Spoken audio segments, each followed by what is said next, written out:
Okay, let's see if this is working. Okay, I'm actually getting a reading this time. That's promising.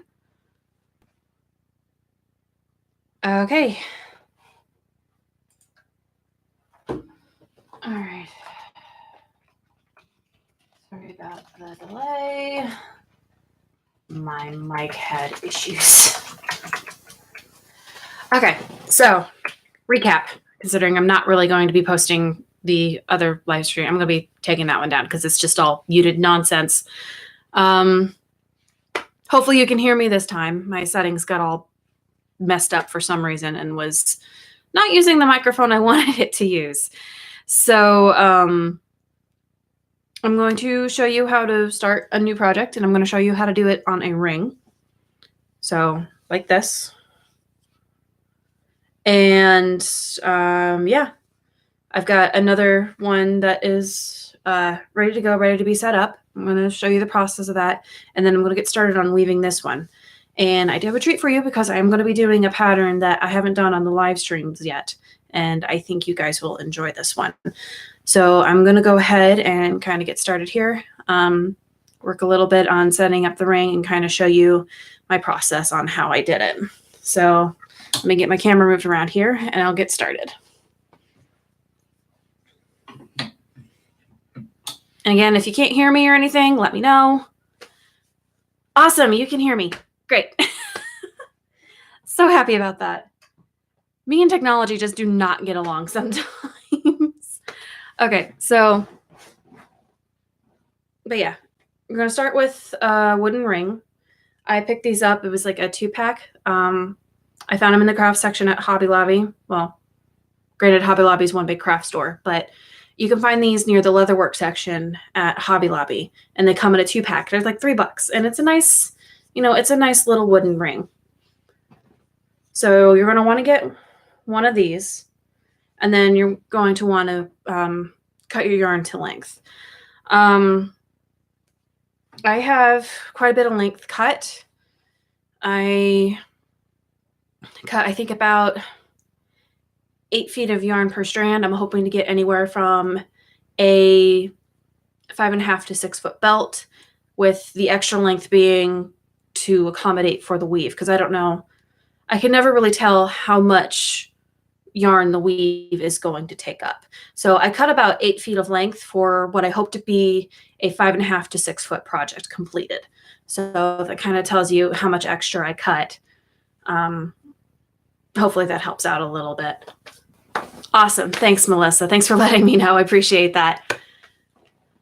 So I've got my ring, and I've already got my yarn pre-cut over here. Oh, hi, Knitting Kitten.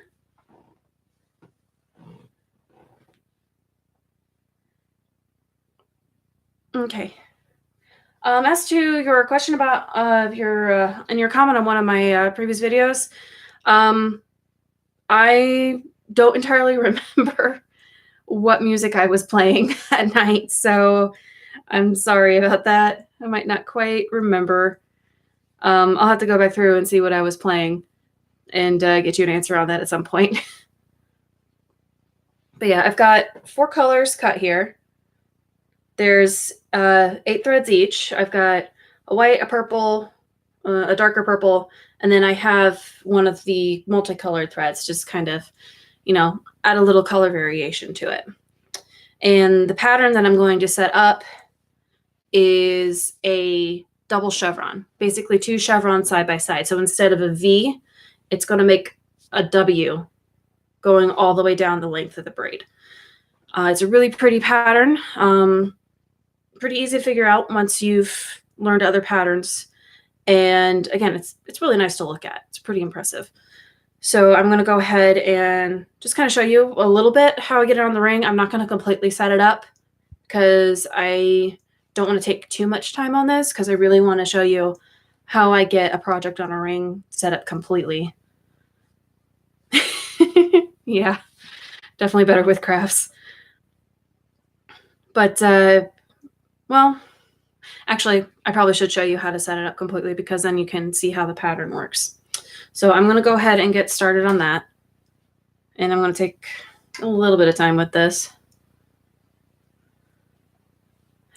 All right, well, I'm glad I get to show you then. Okay. So for those of you who might be returning viewers, you'll know that for the most part, when I do projects, I normally start them out in the middle and I work my way out. And what I mean by that is, let me get one of my other projects so you can see real quick. Got like 6 of them going on right now. It's not even funny. But basically, I set it up on a dowel, and the dowel's in the middle at the halfway point of the yarn. And then I weave one half, take it off the dowel, and then I weave the other half. That's how I normally do my projects. I just recently started branching out on putting them on rings like this. I found I really liked it. I found that it really worked for me. So I'm trying to do more of them just to kind of branch out and experiment a little bit more. So this one, it's you weave from one end to the other and you're done. There's not going to be any center point. There's not going to be what they call a bullseye in the middle of your belt, like this. Bullseye is where the dowel rod was, and it kind of marks the midpoint where it shows where you did one half and then took it off and then wove the other half.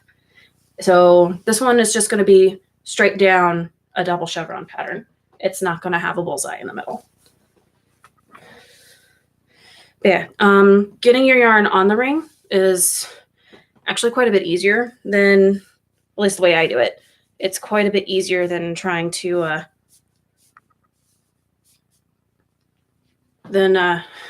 putting it on a dowel rod. Basically, all I do is I do a knot that's called a clove hitch around the loop, yeah, I can't talk tonight. Brain, formulate words, please. But I use a clove hitch to put it onto the ring. So basically, all you've got to do is pull it through like this, through the wooden loop, and then you grab the rest of your yarn and pull it through. And you do that for the color blocks that you're doing. So like that.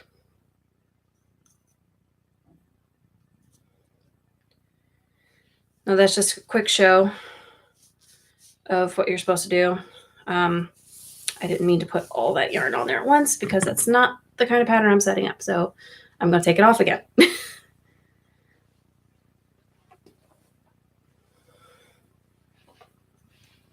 Okay, let's see here.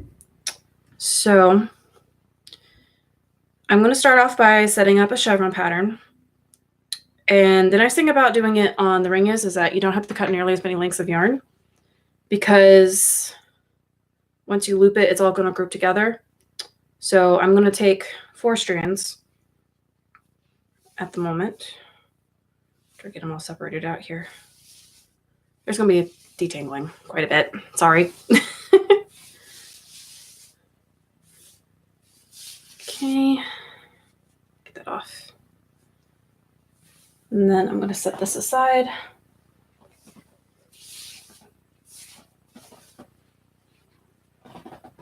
So this is the center bundle of color. That's going to be the grouping that I'm going to have in the middle of my chevron stripes. And once I loop this through, instead of 4 threads, I'm going to have 8. So it's going to be my biggest group. So I'm going to go ahead and loop that through and pull it tight so it looks like that. Next color I was going to do is going to be the darker purple.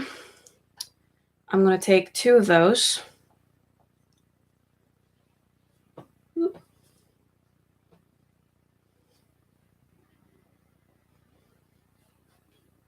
If I can get these all to stay put. No, I only needed 2. I didn't need 3. My goodness.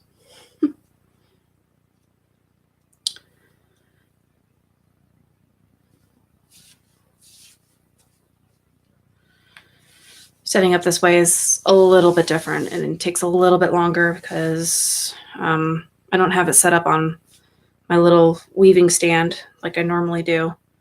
So the process isn't as fast. And I'm just going to go ahead and put the purple on the other side, on one side.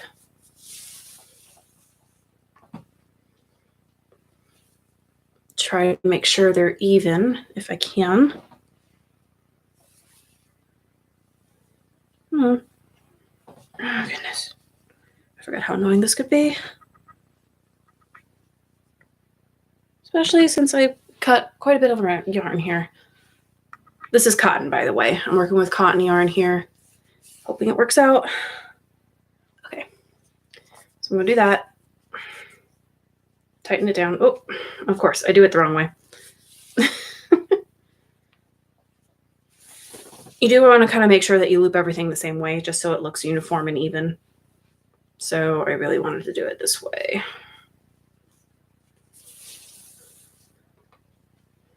So there's that.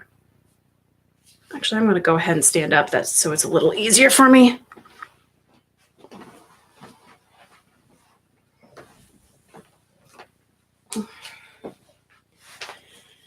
Okay, I'm going to take 2 more of the purple.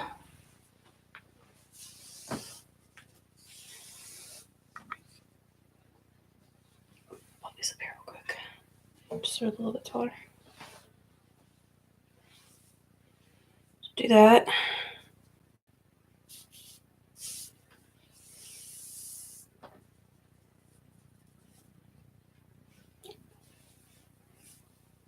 Make sure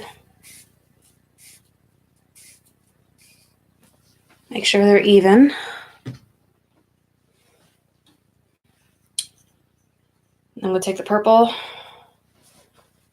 and I'm going to put it on the other side of my multicolored stripe. I'm going to loop it through with the clove hitch.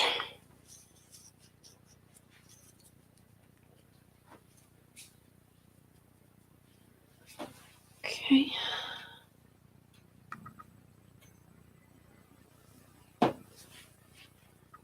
Take that color down.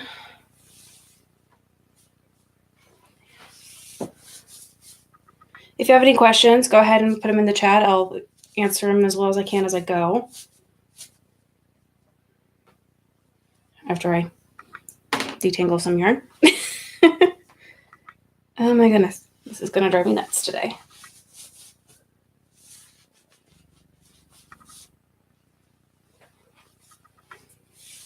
I will say this about cotton.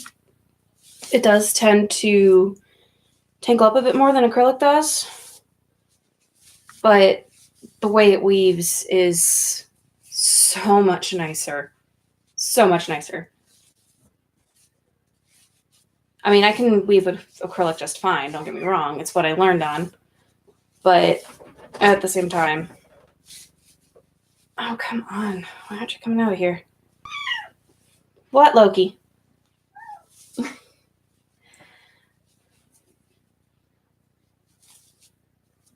Don't mind my cat. He's just meowing in the background. He's trying to talk to me while I'm working.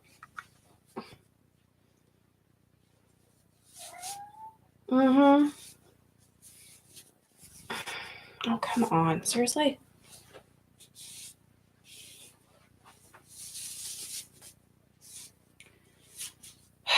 I did not realize this would get so tangled. Okay. Got it? Got it. Good. Okay. Sorry, I didn't anticipate you guys sitting there watching me detangle yarn for 5 minutes. Okay. Okay,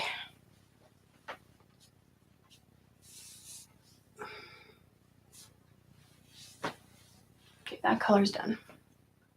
I'll do the next color here.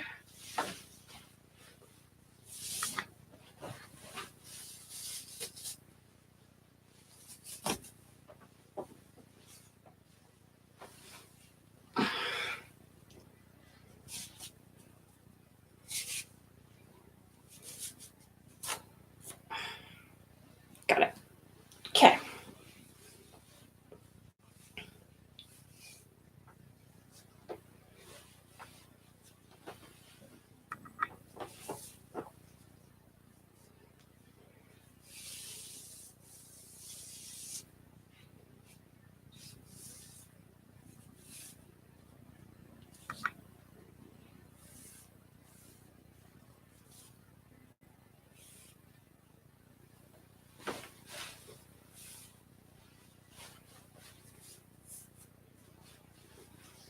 All right, there we go.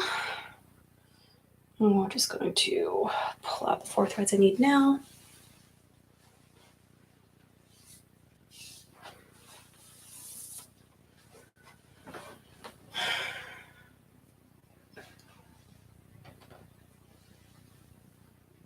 That aside now.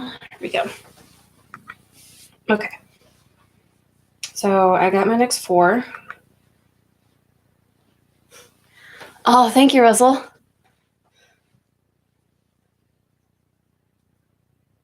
Oh, shoot.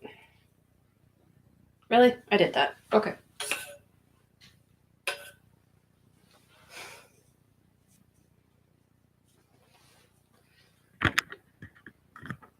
Got all manner of things going wrong tonight. I looped it the wrong way. But here you can see what I mean. See how the knots don't match up? Just so it kind of looks even and straight, you want them all to match up. So I'm going to go ahead and re-loop this. I mean, technically speaking, you don't have to. I just do because it looks nicer. So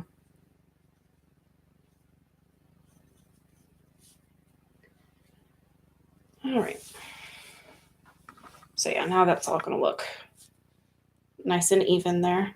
Everything's looped the same way. Okay. And here we go.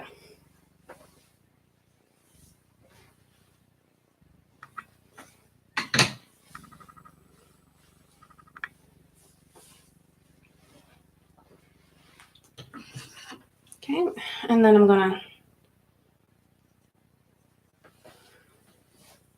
to loop that over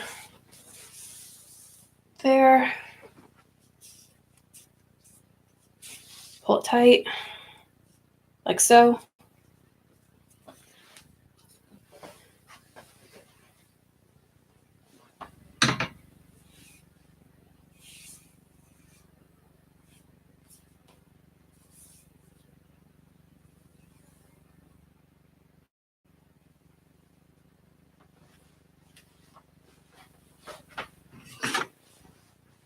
And then do the same on the other side here.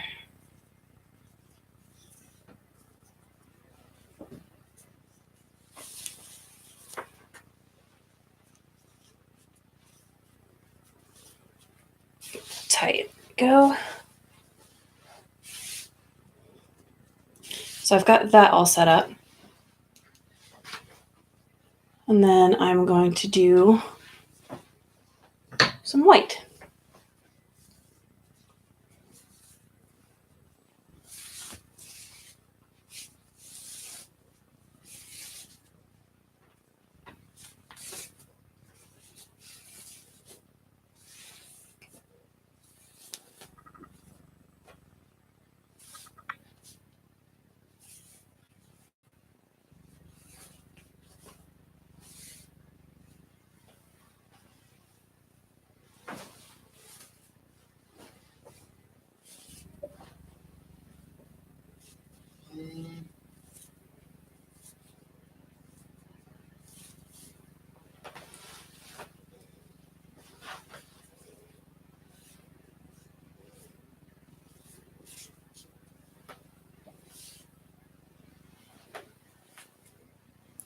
Here we go.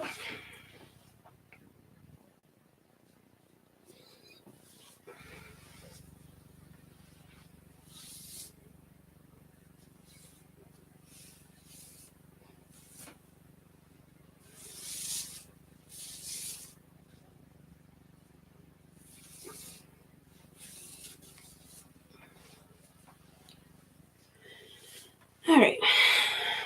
Got my yarn separated out and mostly even. Now the white stripe is going to be like my main chevron, just to kind of denote the pattern.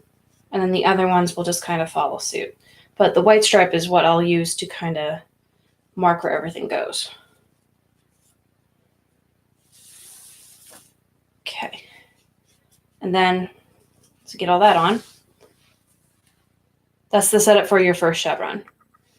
You weave a regular chevron with this, you'll get a set of repeating V's that look like this. Basically what I'm doing is I'm going to basically set up another pattern on here on the same ring and then weave them together, just to kind of give you guys a visual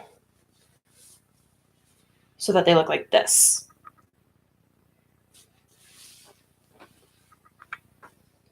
So basically all I'm going to do is I'm going to repeat the same thing, do exactly the same color setup again, and when you're finished, it's going to look something like this. And I'm going to go ahead and start working on this one instead of spending the 20 minutes it took me to set this up.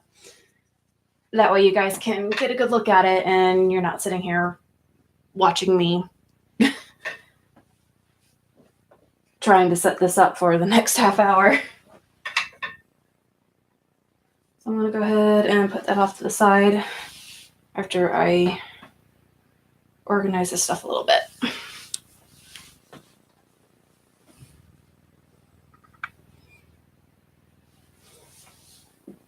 Yeah, double chevron is beginning setup. It's pretty much as simple as setting up 2 chevron patterns on a dowel. This is a 64 strand belt. So to make up my color bars, I just did 8 lengths of yarn per color. And then when I loop it over, that doubles. So then it turns into 16. And then 16 times 4 is 64. So I'm going to go ahead and move on to the other project so you guys can see how that works.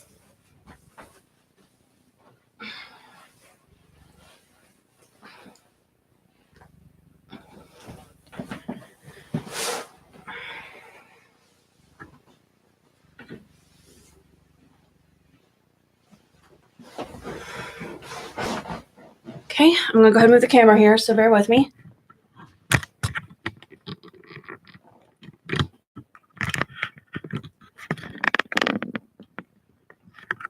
Hope that's not too bright. I don't want it to be too bright.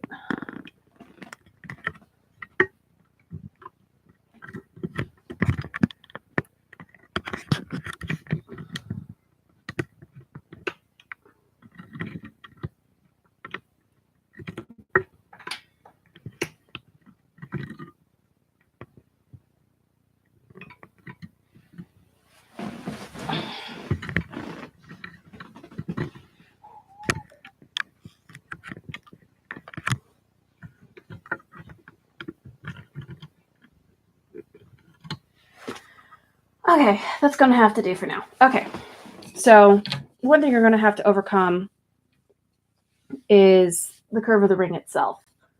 So what I found works best to overcome that, and I'm just going to do that real quick here. And I'm going to do this by color bundle instead of by thread, because I think it'll just be easier in the long run. I'm going to weave this toward the middle until I get to here. And then I'm going to do the same thing on the other side. Whoops, I forgot to turn that off. Go away. There we go. Excuse my phone alarm. And then I'm going to do the same thing over here. And you may have to do this a couple of times. I'm not entirely sure. The last project I did was a little bit smaller than this, so I'm not quite sure how many times you're going to have to do it. But I'm going to weave it like that, right there to the middle. And then I'm just going to take the 2 that I wove toward the middle, and I'm just going to keep going and weave it back out.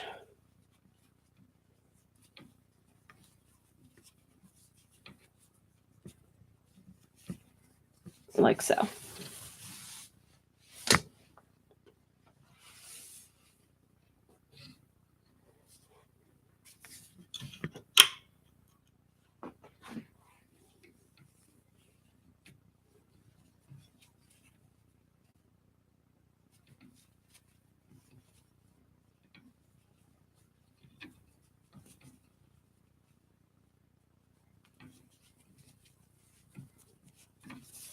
So just like that.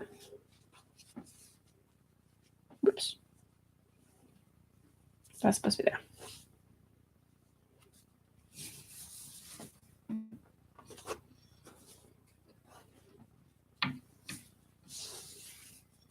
So we're going to do that. And hopefully that should straighten it out enough for you.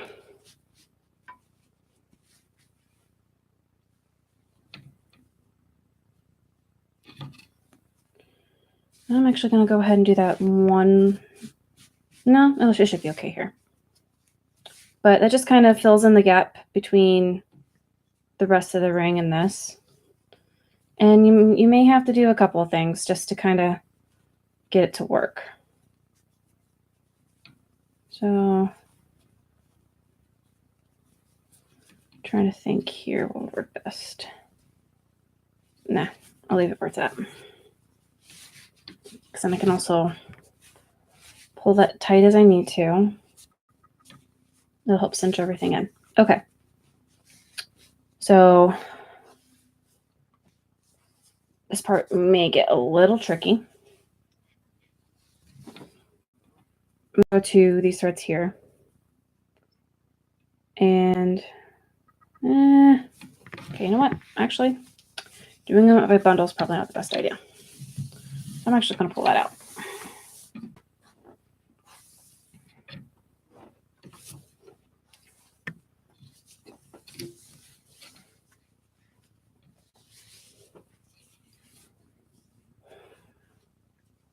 I'm actually going to go ahead and try it this way instead, or see what happens when I do it this way.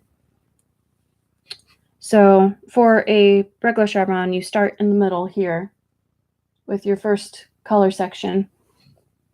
Start in the very middle. So I split this bunch of 8 into 4. Go over, under, and you keep repeating that all the way across.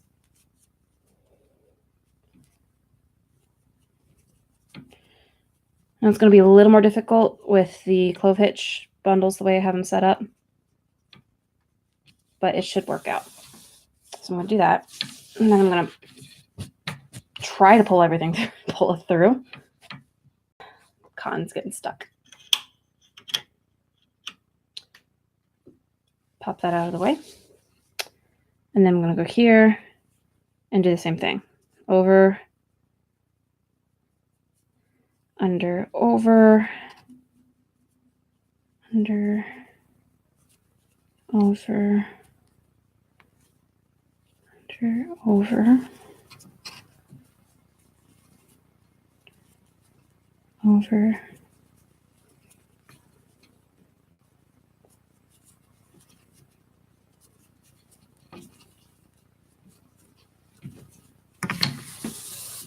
I'm going to pull that through.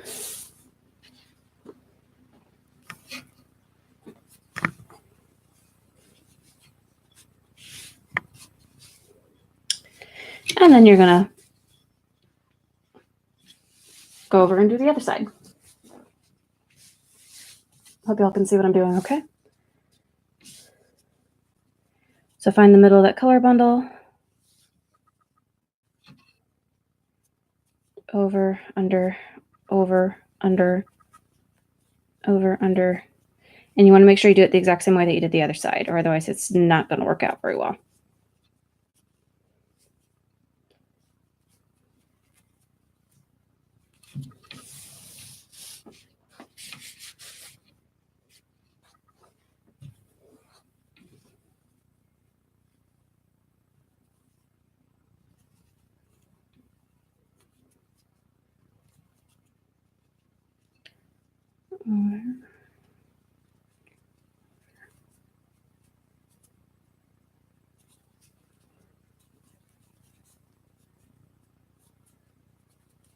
Under, over,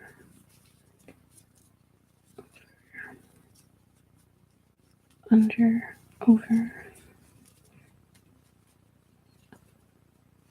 over,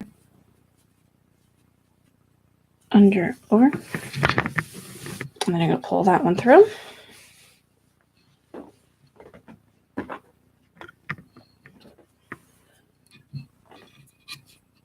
And then I'm going to pull that up and out of the way. So after you're done that first pass, it's going to look somewhat like this. You're going to have your 2 threads here in the middle with your chevron pattern started. So I'm going to go ahead and do row 2. Start with the over under.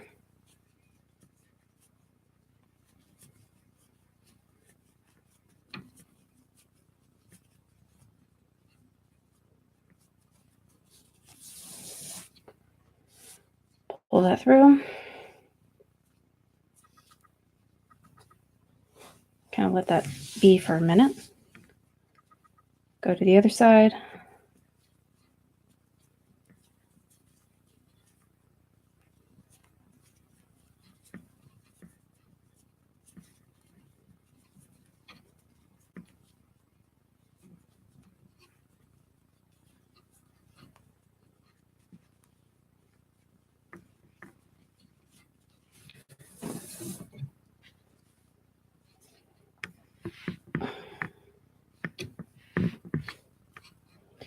Okay, come to the end here. If the thread that you just wove across is under the last thread, the previous one goes underneath.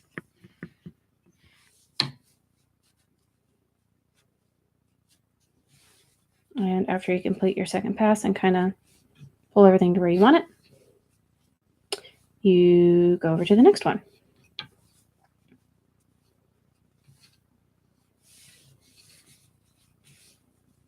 And then you just do the same thing again. You'll find that getting this started is going to be the most frustrating part. After you get it started, it's going to be a lot easier.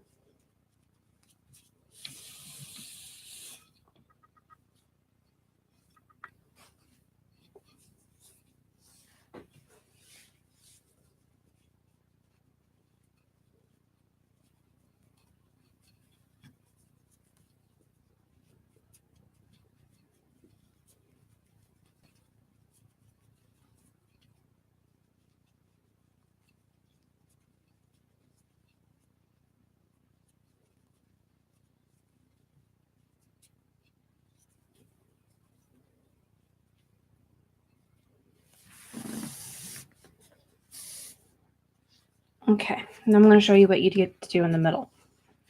I did a couple passes just to kind of show you.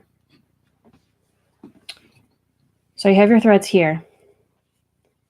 And normally I start this at the first pass, but I feel like you guys will get a better visual of what happens if I did it with 2 instead. So basically, you weave these together in the middle. So that one's going under, that one's going over. So the one on the left goes over the one on the right. And then this one's going over, so it goes under. And then this one that's going under goes over, and then under. So you cross them in the middle like that.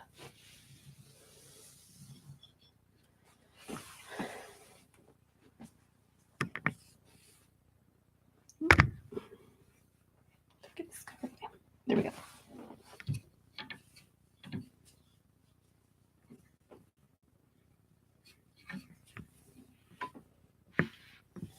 So, okay, there's that.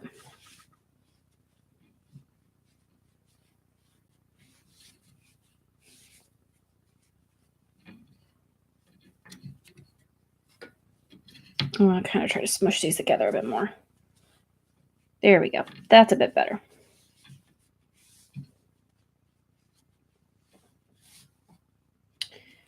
And let's do it again. So now that I've got the pattern established here,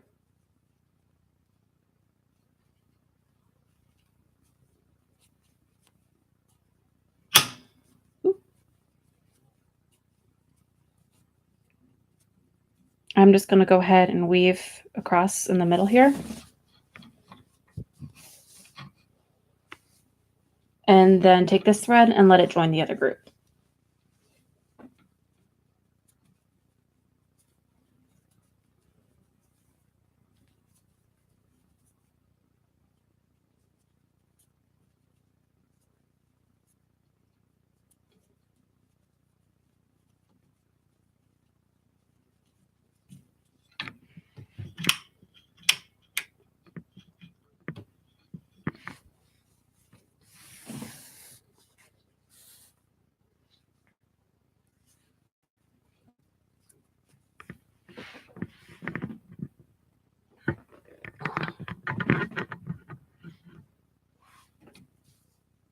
So this one's just going to come over and join this group, and then I'm going to go over to the other side and weave again.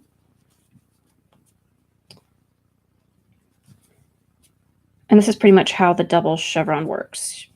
You're still doing each chevron individually. The only difference being is that in the middle there, you cross the threads, and it kind of interweaves everything together.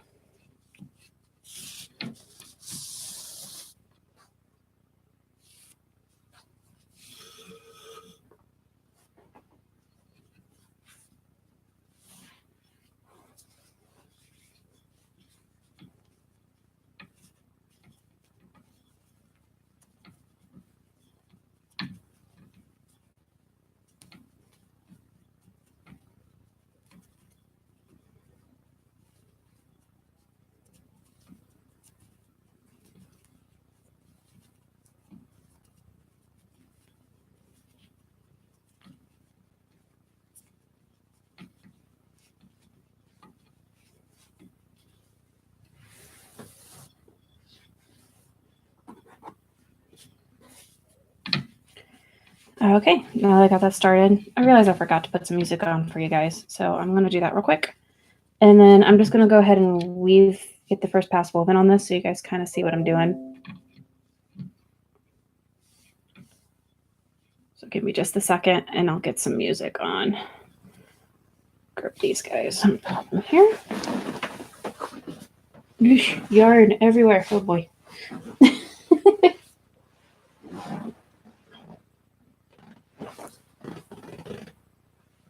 No, they actually, the threads will all kind of like intercross. So even the threads in the even the white threads, they will eventually cut all the way across to the other side of it. So everything kind of gets interwoven and interconnected, and they don't stay within their own chevron. So it makes it a nice cohesive piece.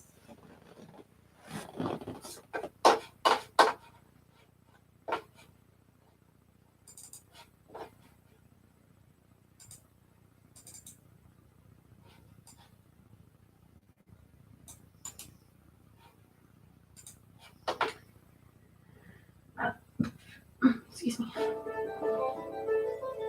Okay, there's some music. I'm going to go ahead and weave for a little bit. Up. Okay. So I'm going to go ahead and just work on this for a little bit. Again, if you have questions, go ahead and pop them in the chat. I'll answer them as quickly as I can or when I see them. And yeah, I'm just going to do a couple passes of this tonight and then move on to one of the other patterns that I got. So I'm going to go ahead and just, hopefully not mess up my camera. I'm just going to work on this for a bit here. If I can get my camera. Someone agree with me. Be great.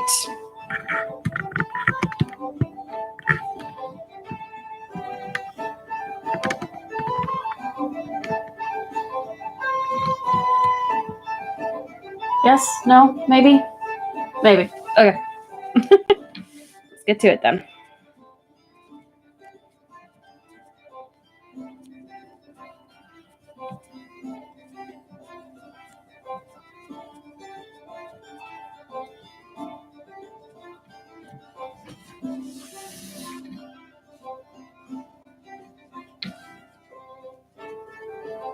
You'll also find as you go with this that it's easier to start with the innermost pass before you do the outer pass.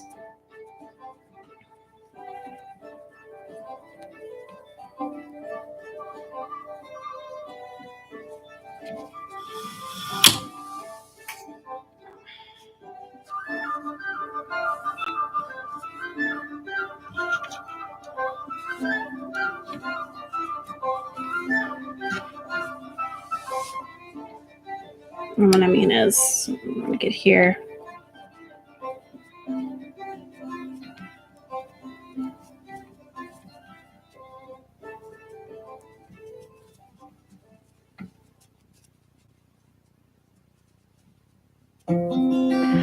This is actually some free music that I was able to download off of YouTube that I can use, and I usually put the the names in the descriptions and the in the description box below the video. I kind of forgot to this time around.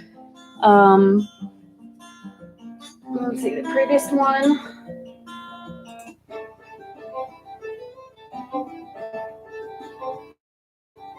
called I think Akekide. I'm horrible at pronouncing Gaelic, but it's by Kevin MacLeod, and it's one of the free music downloads that you can get off of YouTube to use in videos, which I think is awesome that they do that, because it helps people like me out a lot who don't have the money to pay for the music.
Yeah, it's definitely hard, yeah. Always wanted to learn Gaelic, but could never really find anybody to learn it with me, because it's easier to learn if you have somebody to actually talk in the language with.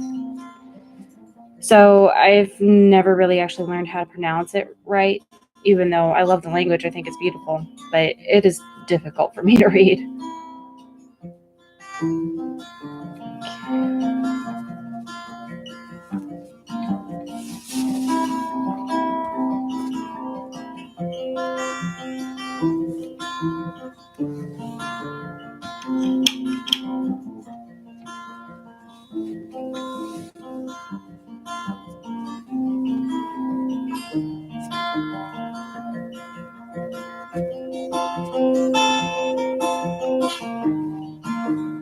Hold on. Oh, I lost you. Where'd you go? There you are.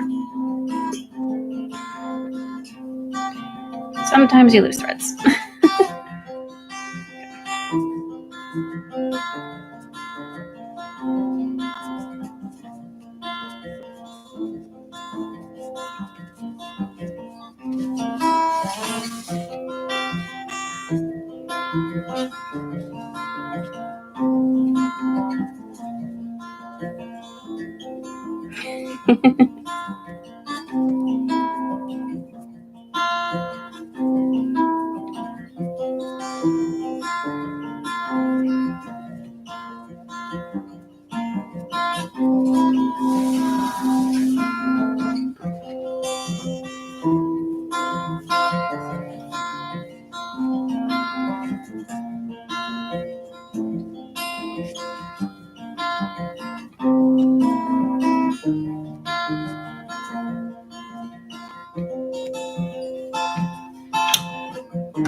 a second.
Thanks for the warning.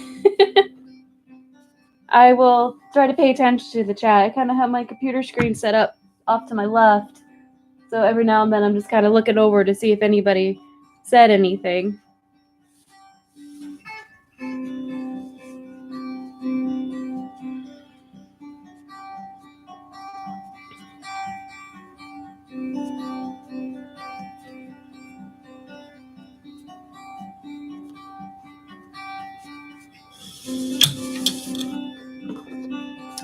I think with the other one that I was setting up on a ring, I'm going to go ahead and do that one in a double diamond so you guys can see what that one looks like too.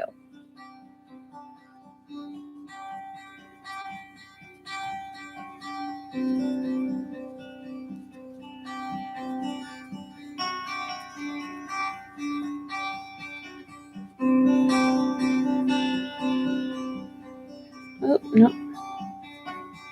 No. Come here. Give me the right one. There we go.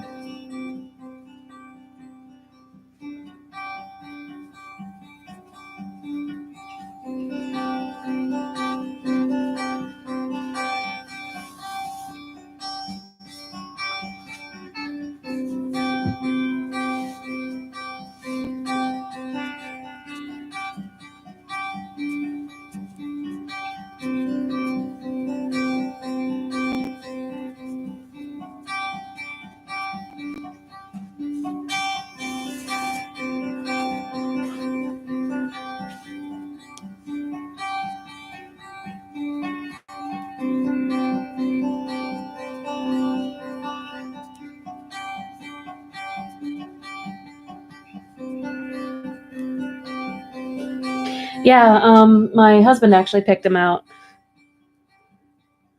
He thought they might go good together, so I went ahead and decided to try it, and it turned out great.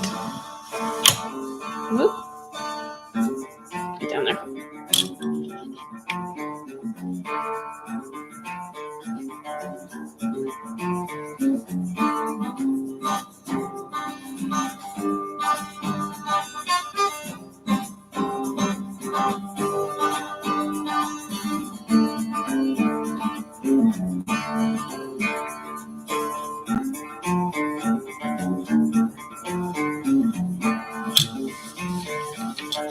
He actually does. He's actually picked out the color combinations of a lot of my projects.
There was a point in time in my life where I kind of had to avoid the yarn section in Walmart.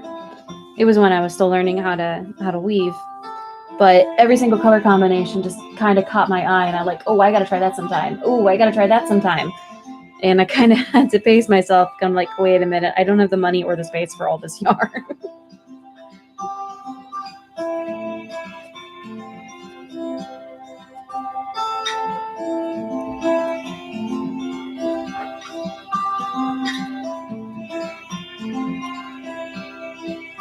That one now, Loki, okay?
Oops.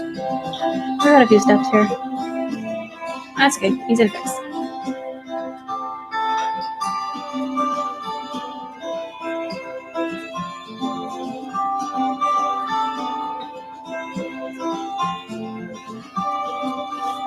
Yeah, definitely. And that was when I was using acrylic yarn, which, you know, you can get a lot more for the price, but now I'm kind of switching over to cotton just because it weaves so much nicer. And I'm like, oh, okay, this is going to get expensive really quickly.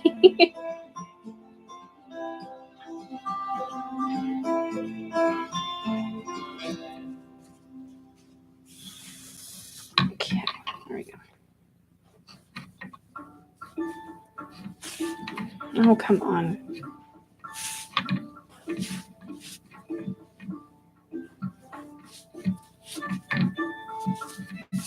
There it goes.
No, I've actually haven't. I actually don't think I've ever even heard of them. I'm definitely going to have to look into that, though. I want to start trying to sell my pieces that I make, and being able to buy my material in bulk will help me keep my prices down. Okay, let's give this a little good.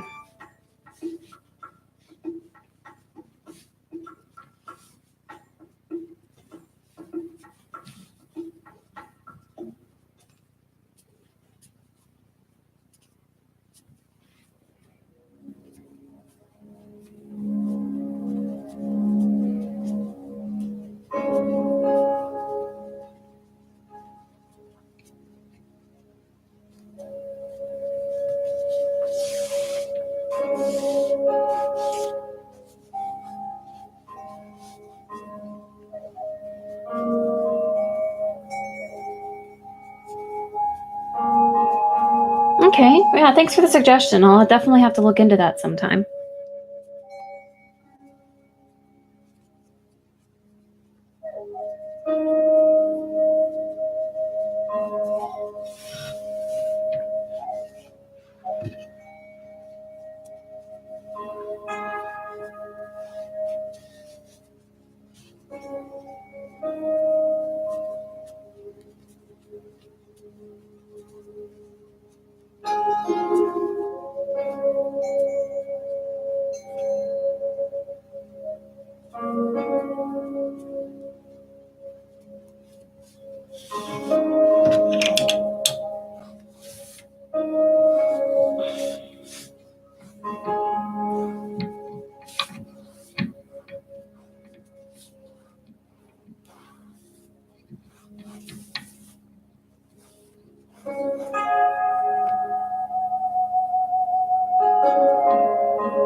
Okay, yep. I got all manner messed up. Hold on.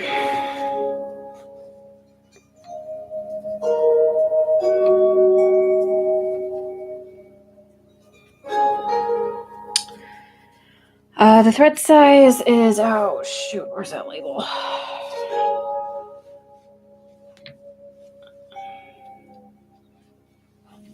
Give me just a second here to look.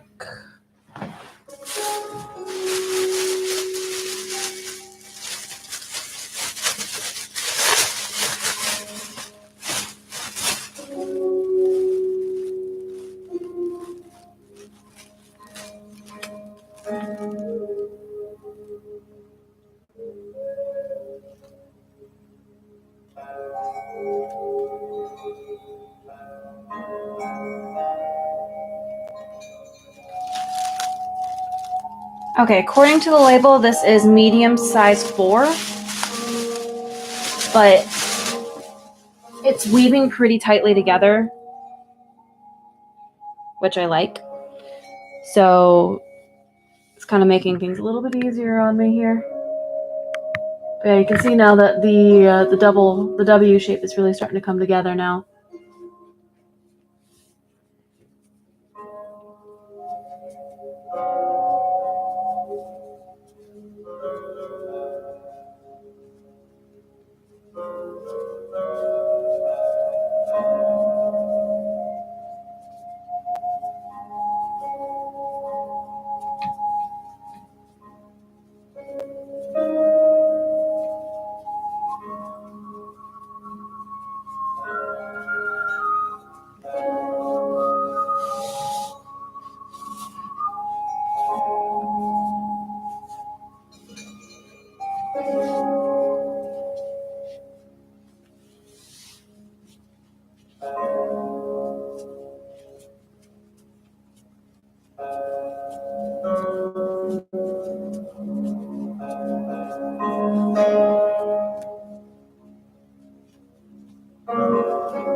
Yeah, the ring is the buckle.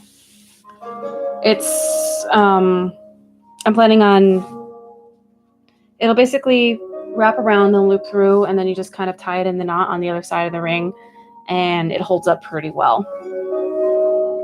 In another one of my videos, I made a previous one that was a commission for a friend of mine. That one was also on a ring, and that's how he was intending on tying it. Works pretty good.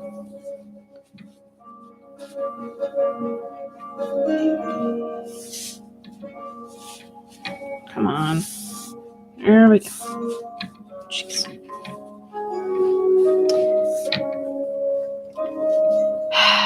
Excuse me as I fight my yarn for a second. Are you stuck on?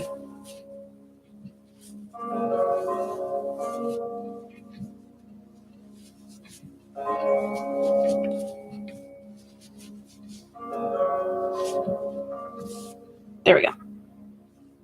Got it. Annoying little thing. Okay.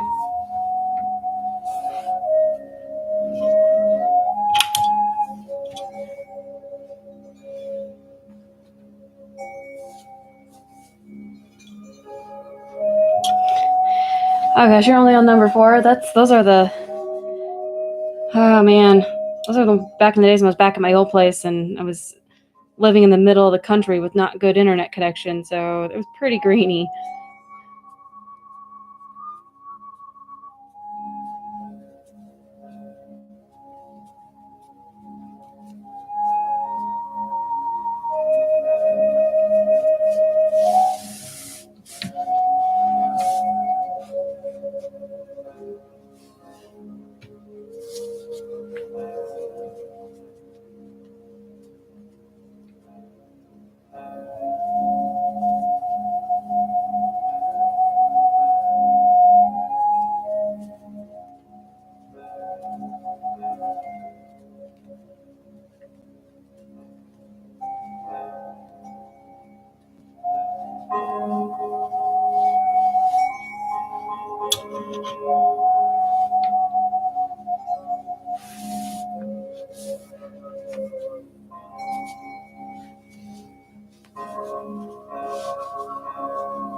Well, I'm glad I could help either way. I really just want to show people how to do this so that it's seen more, because you really don't see it very often. I think I know of maybe one other person in my area that does this. I've tried to get in contact with them, but I haven't been able to reach them. And so it's kind of like, okay, I was kind of hoping to pick your brain about stuff, but kind of on my own.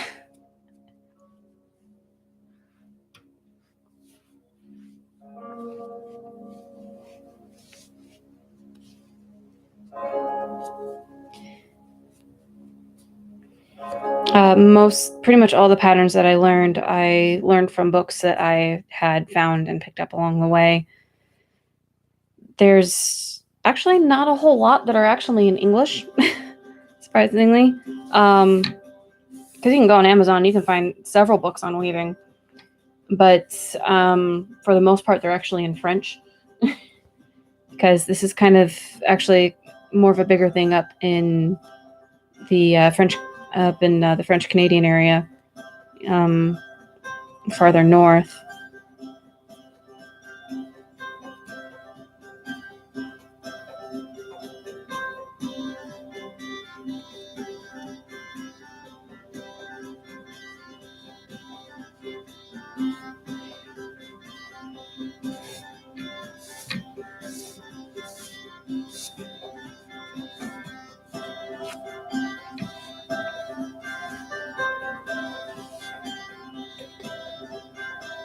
Yeah, most people do. Pretty much every single fiber artist I've ever met and go, here, let me show you what I do. And then they, try to get me to do it along with them. And it's really great that they do that.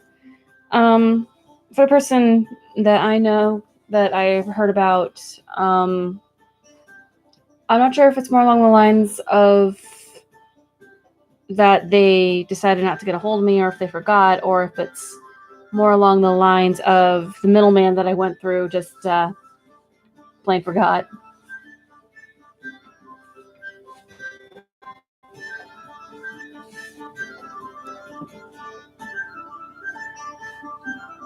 Um,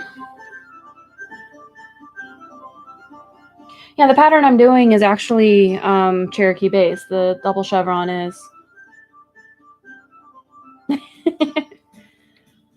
Yeah, the patterns like diagonal and chevron are actually kind of more of a Cherokee pattern. And then the farther north you go, the more intricate the patterns get, because the Iroquois had different patterns that they did. They did like lightning and arrowhead patterns. And then the farther north you got, French influence created the larger patterns like the flame pattern, the Assumption pattern, and the Acadian pattern, which the Acadian pattern is two arrowheads side by side all the way down. So basically what I'm doing here, but a lot more complicated. So the patterns differ from tribe to tribe depending on what they did and which patterns that they developed and worked on. Again, that's just through research that I've done, which I couldn't actually find a whole lot. So I don't know if that's actually true or not. And I haven't really been able to get a hold of anybody to really tell me, hey, is what I think true or not.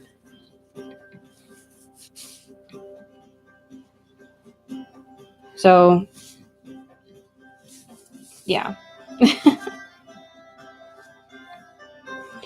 Most of the problem comes from the fact that this stuff was mostly passed down through oral tradition instead of it being written down.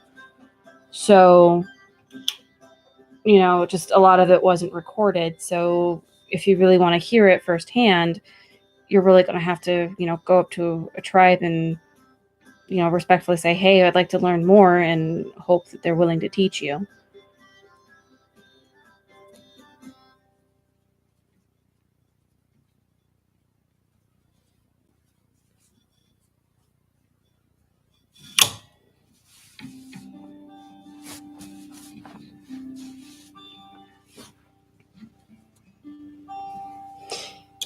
Yeah, I've kind of, yeah, I moved into the city and then got like 10 times faster internet. So I was finally able to do these live streams and videos. But I'd like to do recorded videos that are, a little more higher quality. My problem is that my computer is so old that it doesn't want to run the programs anymore. So I'm kind of stuck with the live streams until I get enough money to get a new computer, which might not happen for a while. But the live streams seem to be working out okay for me, and people seem to like them. So I'm happy to do what I can.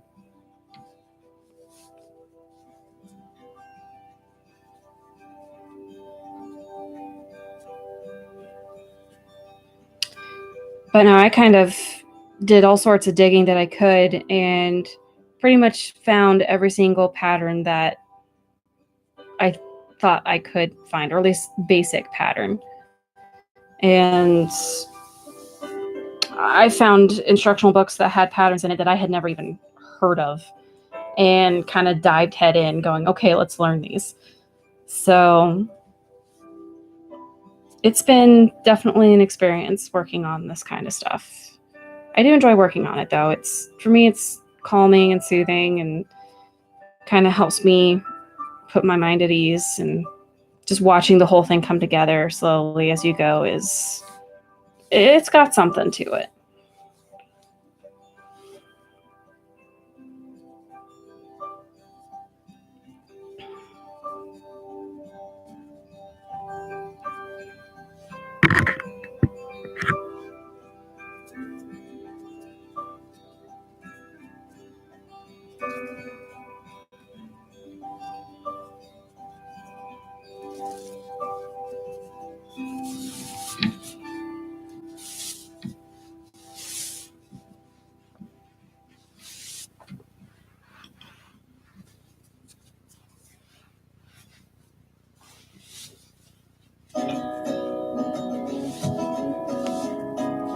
Okay. Almost on a first full pass of the pattern here.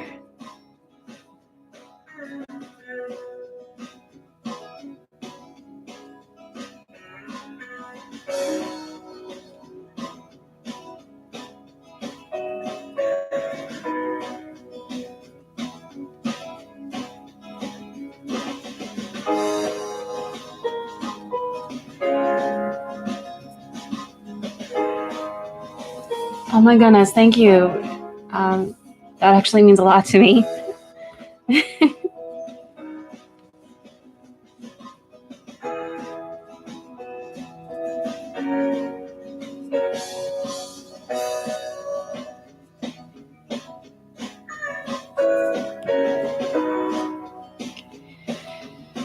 Okay, here we go.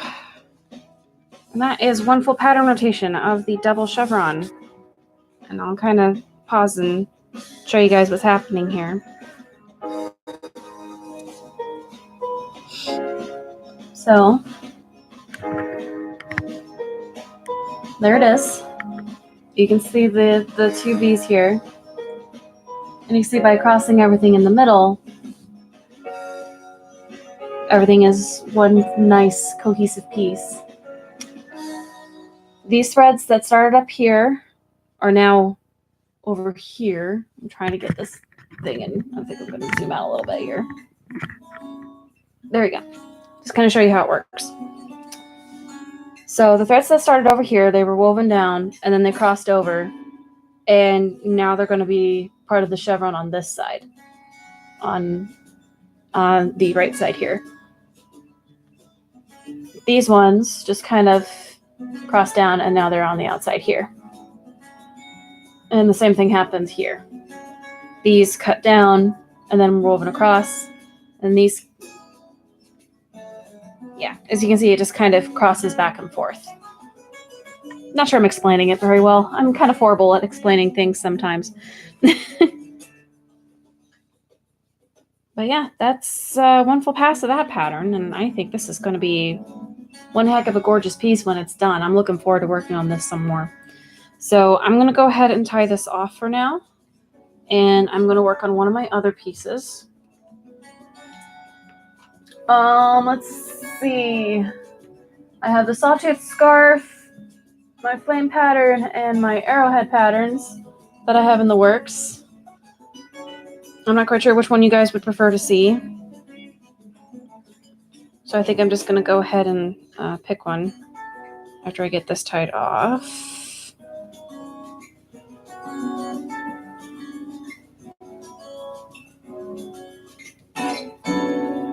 So there you go.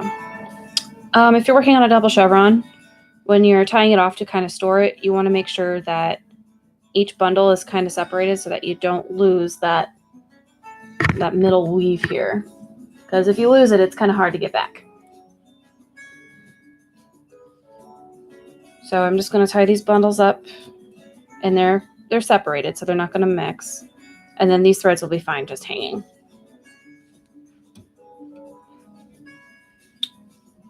Okay. Whoop. Camera. No. Oh yeah. That is what a double chevron looks like. Yeah, it'll help you. It'll help keep your threads in order a little bit. Since I'm starting out and I cut extra yarn to make sure that I wouldn't come up too short, you are definitely going to run into this mess a lot. So when you're doing your passes, just kind of try to pull them through as you go, like you saw me doing. And then after you finish a pass, just kind of pause, stop for a minute, and just work on detangling your threads a little bit. And it'll help you out immensely in the long run.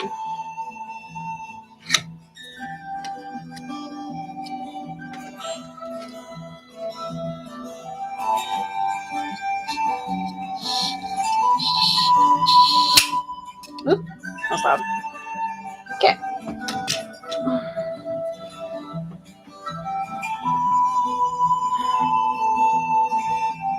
Oh, that's going to be pretty. Sorry. I'm gonna pop you guys up here so you can see me. I'm working here.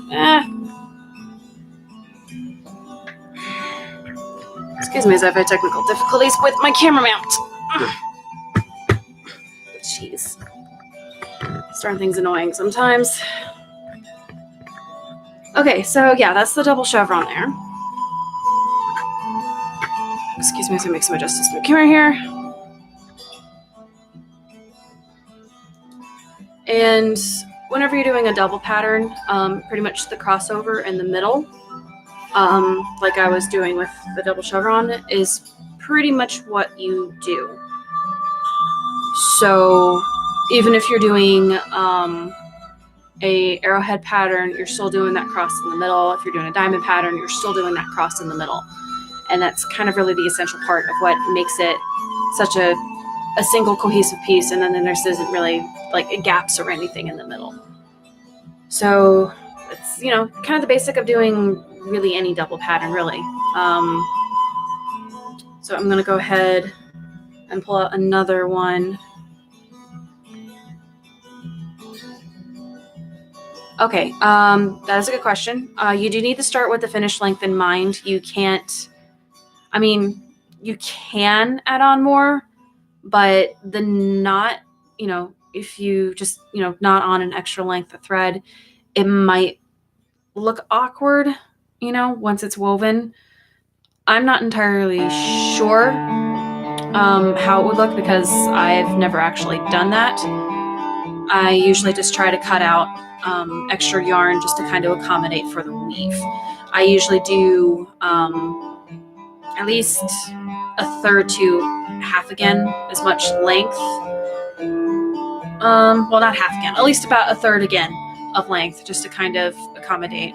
Because if you cut too much, the worst thing that happens is that you cut off the extra and you're done. If you do it too short, then you're kind of stuck. And then you either knot on the extra length and hope it works, or you just kind of have a shorter piece. So that's the answer to the best answer I can give you for that question. Okay. So I'm going to go ahead and work on one of the more intricate patterns, and it's this arrowhead that I got going here. So I'm going to go ahead and get that set up and then switch the camera back over and work on that for a little bit, because this is one that I do need to finish. I have a deadline on this one, and it's a pretty one. It's nice to look at. So I just got to figure out where I'm at here. 1, 2, 3, 4, 5, 6,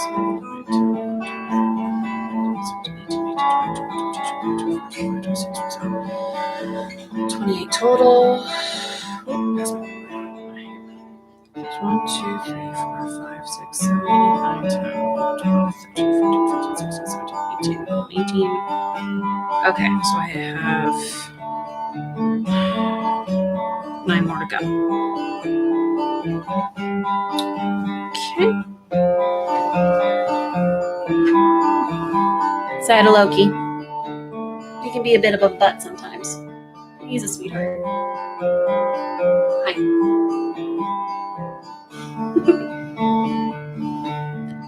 Yeah, they do. This one I gotta get finished and shipped out before Christmas, so it's like, okay, better get to work on it. I've been kind of sneaking it into work, so I can work on it when it's slow.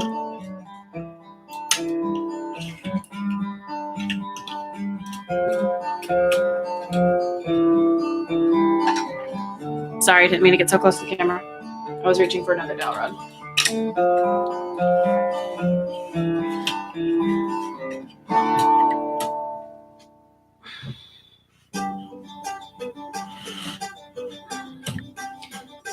I use dowel rods a lot to start my projects and to kind of make a clamp to kind of hold my pieces in place at times.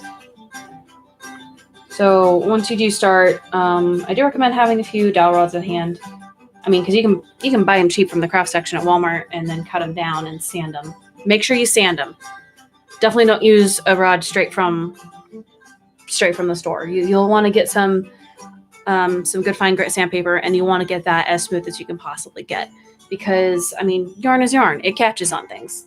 So if you're using a dowel rod, and just make sure it's smooth, make sure it, stuff doesn't catch on it. And that'll help you out immensely in the end. Loki, no. You can't be in my lap right now. You can't be in my lap right now. Okay? Okay. Yeah, it works out pretty great. It doesn't work for all tables because tables are different thicknesses, but for like my desk and my art table, it works out great. So I'm going to go ahead and move the camera back now and start working on this arrowhead pattern that I got going.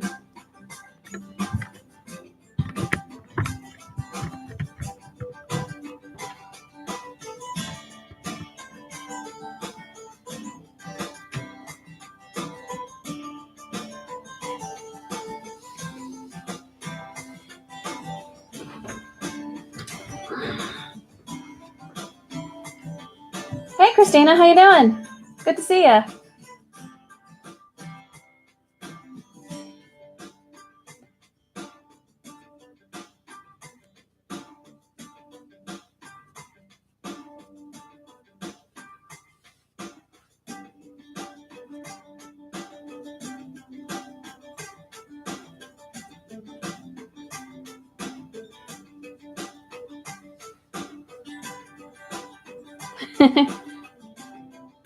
Well, I'm weaving a gift, so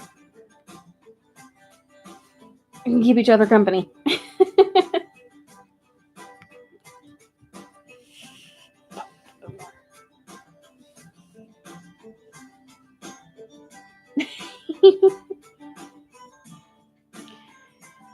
Okay, so for Knit and Kitten Fiber Arts, since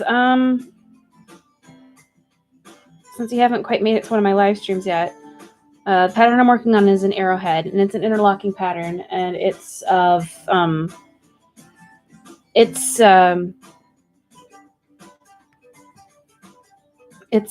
more mind, think, words. I can't think tonight.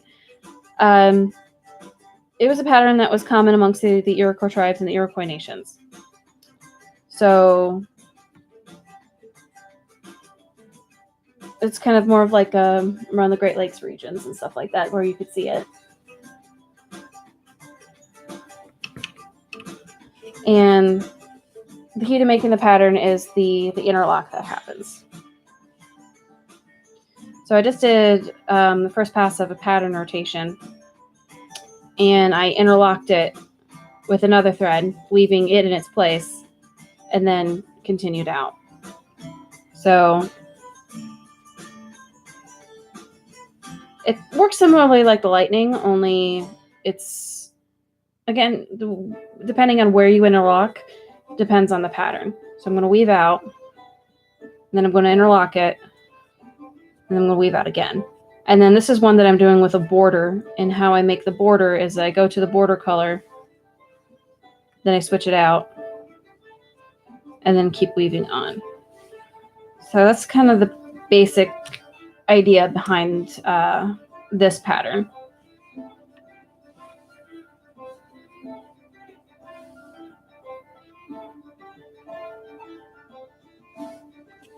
Yeah.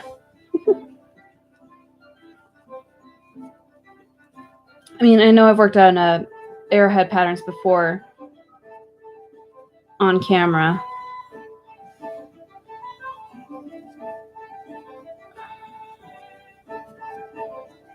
But I don't think, I'm not sure if I've set one up for you guys yet. So one of these days I'll have to get and set up an arrowhead pattern for you guys to take a look at. And once you get the hang of arrowhead, Acadian, what comes next after that? That one's a fun one.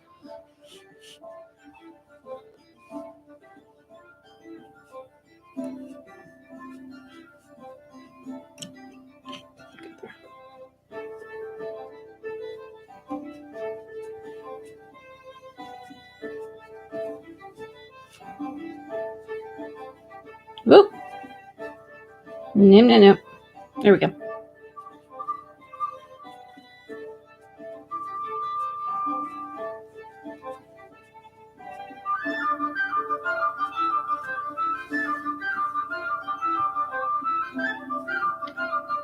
All right, I will definitely try to do that sometime. Maybe after I finish the current projects I'm on, I'll be able to start one.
Oh, what led me to this type of weaving? I think I've talked about it before, but I don't mind talking to it again. It was actually my mother who found an instructional book on it for me when I was a little girl. I was just this kind of crazy creative 11-year-old, and my mom was trying to find an outlet for me. And we were on vacation over Labor Day weekend up in northern Michigan, visiting some friends of ours, and they took us to Mackinac Island. and they had kind of a living history display set up there, and there was a weaver there. My mom saw it, took interest, and walked up and talked to the woman. And so my mom asked her where she could get an instructional book on the weaving so that I could learn. And the demonstrator there said that she could get a book from a company called Townsend and Sons, which happened to be in my hometown. So my mom was like, great, when I get home, I'm going to go get it for her and give it to her as a Christmas present. So when I was 11 years old, I got my first introductory book on weaving, and I just kind of dove head first into it, going, okay, let's see what I can do with this.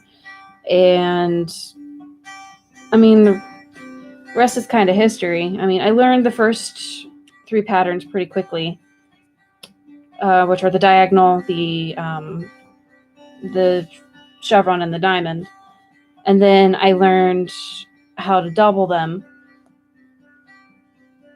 And, then as I got older, life kind of happens and you kind of slow down. So I actually didn't learn the arrowhead and the lightning patterns until I was in late high school and early college.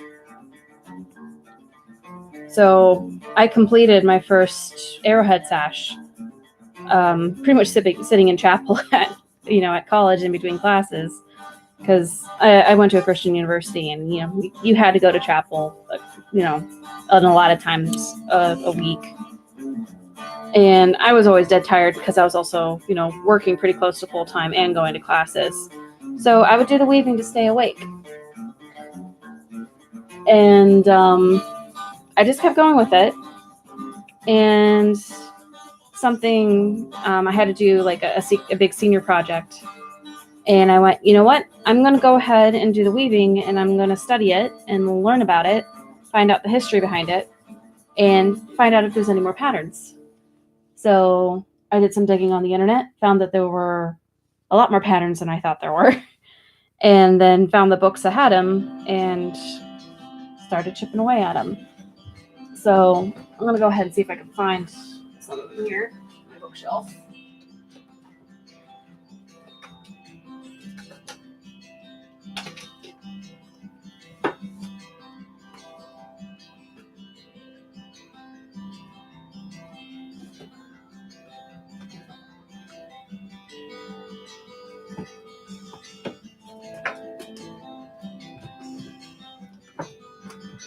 Where'd you go, you little bugger?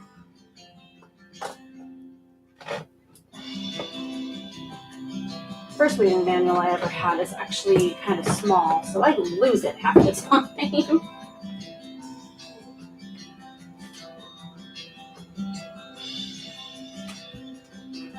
I don't remember what it was. Oh, what I do with it.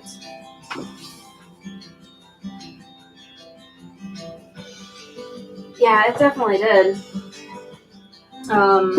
I actually kind of ended up doing it in classes in the morning to help me stay awake. And, at first the professors were like, hey, pay attention. But then they realized I wasn't really failing at anything. So they left me alone. Okay, I found the books. So this book right here, back up a little bit. This book right here was the first book I ever had. This is the oldest one I have. My mom gave it to me when I was 11. I'm 26 now. Hey.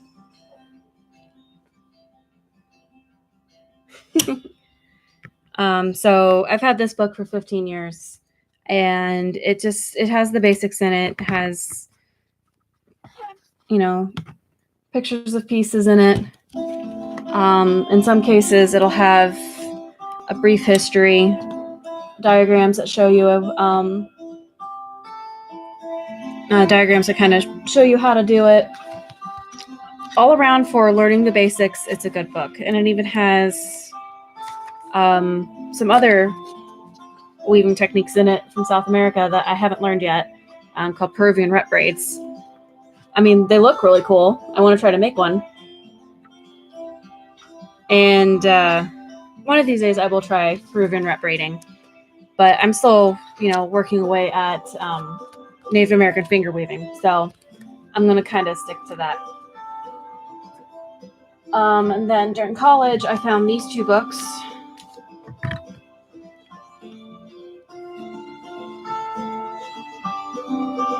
This one, a little more complex, definitely has the more crazy patterns in it. So this one kind of focused more on the northern patterns with the Iroquois and French Canadian influence. So this one has mostly Akkadian Assumption and flame patterns in it.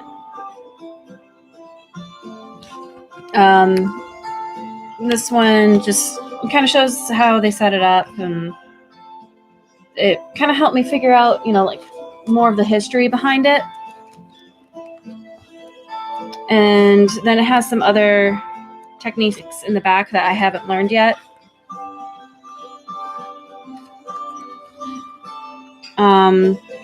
Shows you how to do beadwork, which I haven't tried yet.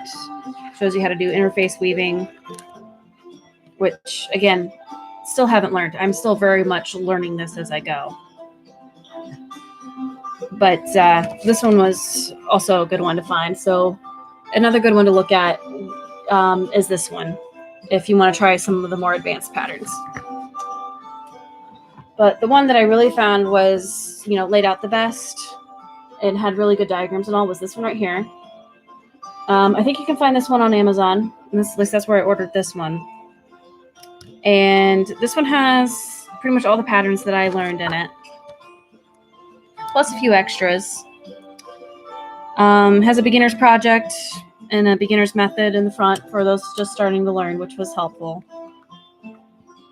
And then it has all the diagrams you could want about how to do the patterns. Also shows how the author of this book set up, which her setup is a little different from mine.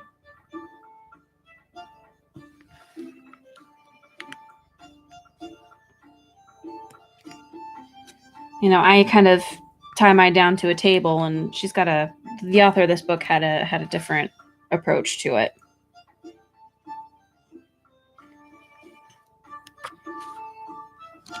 And it just comes with different tips and ideas. And it really helped me out, really, in learning the rest of the patterns that I hadn't learned how to do yet. So if you can't find the first one I showed you, definitely find this one, because this one really helped me learn the more intricate patterns. Whereas the first one that was given to me by my mom was really more focused in on learning how to do the basics.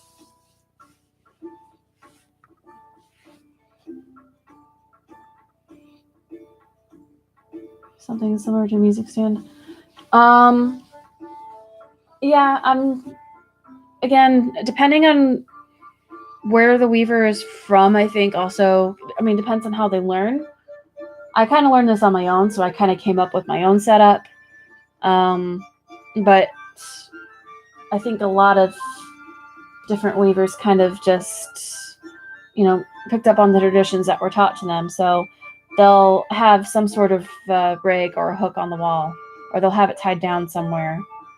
I never learned that way because I was doing it myself, and the book, when I learned, didn't really show me how to do any of that. So I kind of improvised. It all depends on personal preference. And with it clipped to a table seems to be the way that I do it. So that's what works for me. It doesn't necessarily work for everybody, and I understand that. If you find another way that you are comfortable with weaving, go for it. I'm more for just showing you guys how to do the patterns versus telling you how to do your setup.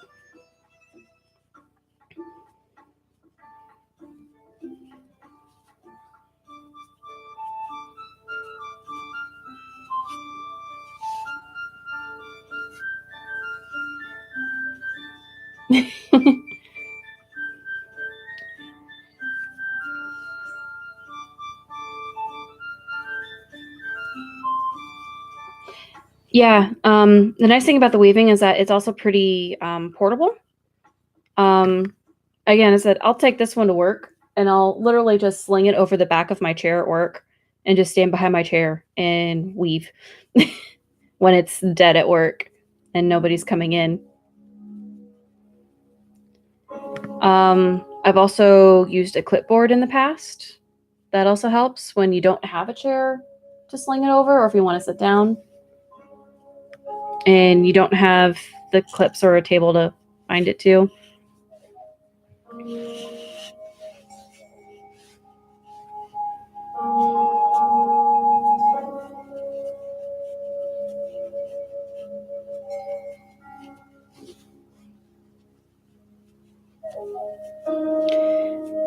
So yeah, there's various different ways to, actually tie down a piece that you're working on.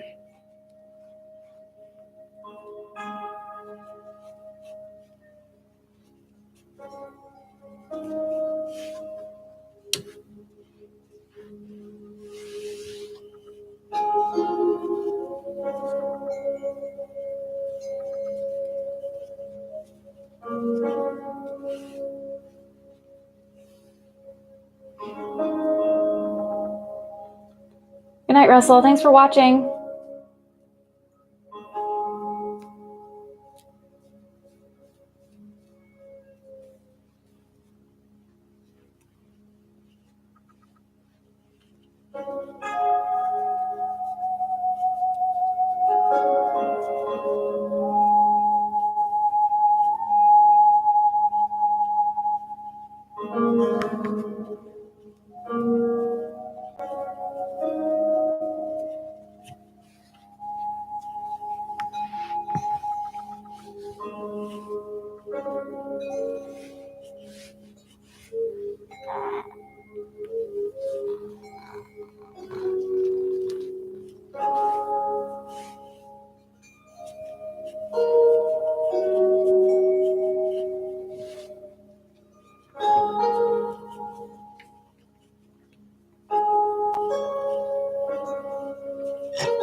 Huh. I don't think I've actually heard of that, the Baltic finger weaving technique. I'll have to look that up sometime, see what that's like.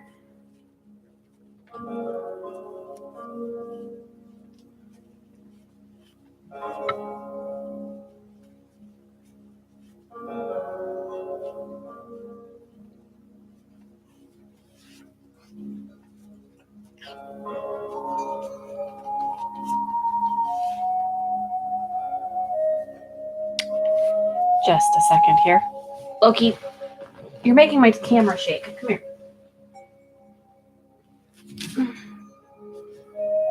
Oh.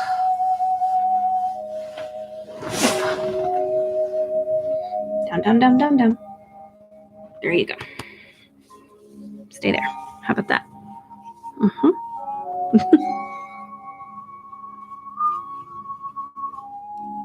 Sorry, I had to move my cat. He was sitting up on my desk and moving around, making my camera shake. It was driving me nuts. So now he's in my lap demanding attention.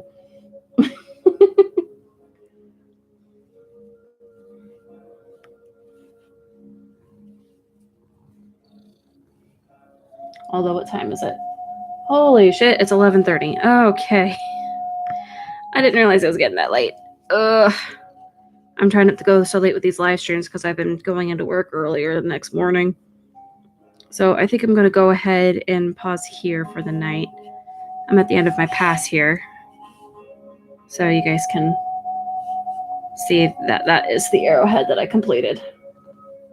Yep, he is a cat. So, good night, Christina.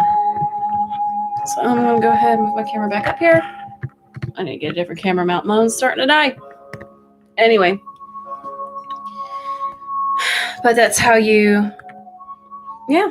So, that's what I'm going to do for tonight. I'm getting kind of tired, and it's getting late here where I'm at.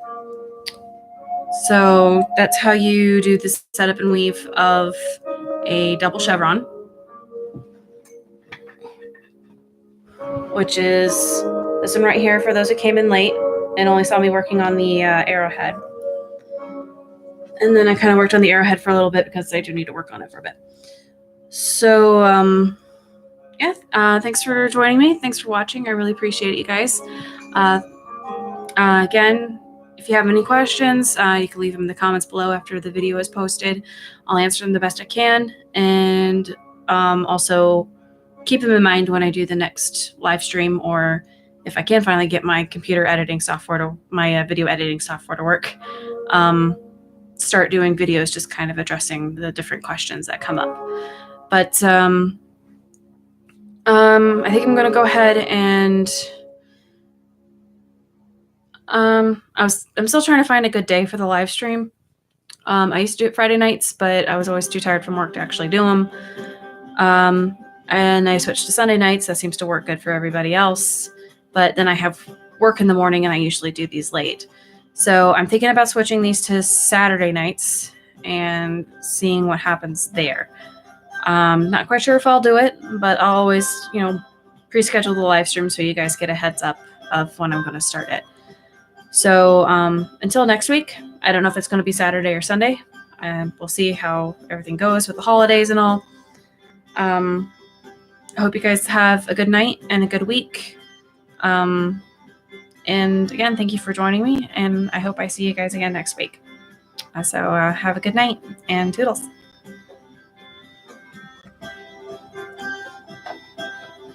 Where's my mouse? There it is.